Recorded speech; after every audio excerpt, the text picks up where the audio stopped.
ఓయ్, ఒక కథ చెప్తాను, వింటావా? The story motivated me a lot. Listen. ఒక అతను భక్తితో డైలీ దేవుణ్ణి ఆరాధిస్తున్నాడు, దేవుణ్ణి ఎలాగైనా ప్లీజ్ చేయాలని. ఒకరోజు రాత్రి నిద్రలో అతనికి దేవుడి వాయిస్ వినిపించింది. దేవుడు తనతో దగ్గరలో ఒక కొండ ఉంది, ఆ కొండ మీద ఒక పెద్ద రాయి ఉంది, వెళ్ళి దాన్ని తొయ్యి అని అన్నాడు. దాని నెక్స్ట్ డే అతను ఏమీ ఆలోచించకుండా పూజ చేసుకొని ఆ రాయిని తోద్దామని వెళ్ళిపోయాడు. అది చాలా పెద్ద రాయి, ఒక చిన్న బ్యాలెన్స్ మీద ఉంది. దాన్ని తొయ్యడానికి అతను చాలా ప్రయత్నించాడు, బట్ తన వల్ల అవ్వలేదు.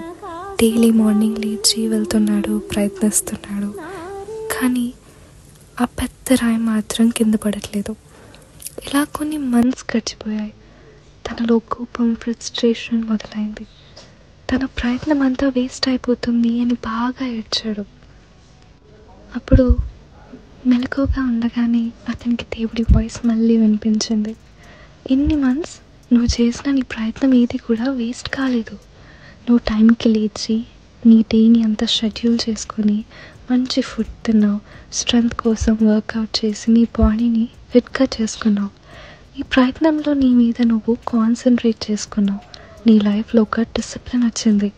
అయినా నేను నిన్ను ఆ పెద్ద రాయిని తొయ్యమన్నానే కానీ అది ఎప్పుడు కింద పడాలో నేను నిర్ణయిస్తాను. సో మై డియర్ పీపుల్, మన లైఫ్లో ఆ పెద్ద రాయి మన ప్రొఫెషనల్ ఆర్ పర్సనల్ గ్రోత్ ఏదైనా అయి ఉండొచ్చు. But still keep trying. Some or the other day it will come true. And trust me, right things will come to you at the right time.